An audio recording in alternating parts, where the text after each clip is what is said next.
Hi, my name is Cy Porter, and this tutorial is more about the basics of drawing eyes, and it's a continuation from my last tutorial. So, what we talked about last time was about the eyeball, and let's see here. So, here you've got your eye, and let's look at what's going on here. We've got now on the inside, what you have is the two where the upper eyelid and the lower eyelid come together. On the inside, you've got this little tear duct here, and so here's where the lower lid kind of lifts up here a little bit, and so there's some different coloration in here. This little area here does not follow the eyeball. The rest of the eye, here's looking from above. Here's the eye looking from above. You have the eyelids following the curve of the eyeball as it recedes back into the head.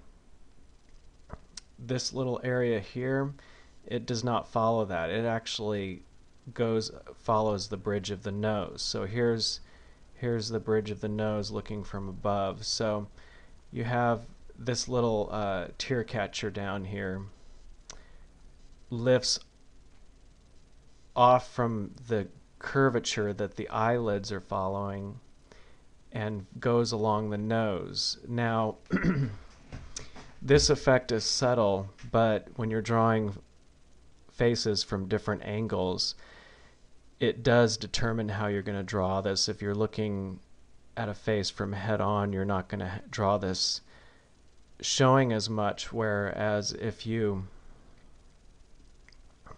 draw a head from a 3/4 degree angle, this thing's going to show more because it'll follow the curvature of the nose and appear to extend out from the eye a little bit more. So it's a subtle difference, but it does determine the way eyes look from different angles. And on the outside, the upper eyelid overlaps the lower eyelid just a little bit before they both blend together. And there is, in general, the eyelid here tends to kind of straighten out towards here a little bit. And there are so many different shapes to eyes that these generalities that I'm giving here, every eye is going to have exceptions to this, but there's more. The outer eyelid in general has more of a curvature here and straightens out here. I guess my main point is that eyes are not as simple a shape as like a football shape. They have, within the overall curvature of the eyelids, you have different shapes that the eyelids will follow. And what happens is the upper eyelid, that's sort of like garage door for the eye, folds under the fatty tissue that surrounds the eyeball. Now the eyeball is just imagine it in the eye socket, the skull, and it's surrounded by this fatty tissue.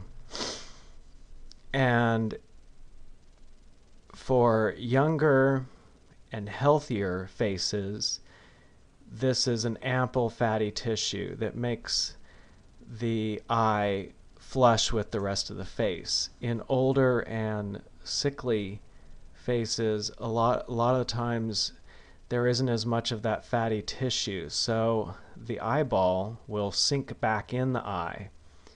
And if you look at, like, films of World War II, trench warfare, you'll see people depicted with these sunken eyes. Well, what they're depicting is that a lot of the fatty tissue is gone, so that the shadowing around the eye is a lot more, because the eye, it literally, sinks back into the head.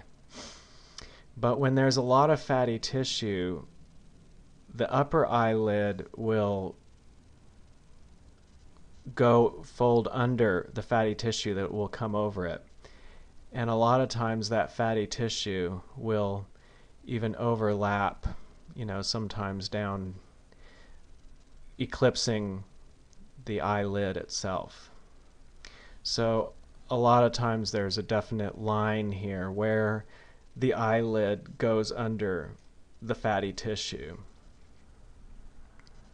And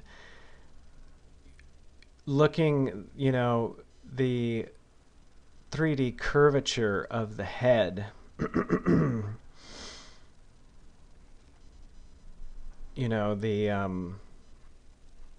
nose here, there is a definite change in curvature that will affect the shadowing. And just being aware of that while you're drawing is very helpful. And a lot of times the lower lid, what happens is those muscles bulge out in support of the eye with the lower lid. And but this line that I'm drawing here is not always very apparent. A lot of the times the skin of the eyelids and around the eye will sort of round out and flush out, making it so there aren't a lot of definite lines besides the eyelid and the fold up here where the eyelid goes into under that fatty tissue. So this has been another tutorial. I hope it was helpful. And I do these to get the word out about my illustrated film at solomation.com. And please take the time to check it out, and also fiddlerfred.com. And I hope you have a good day.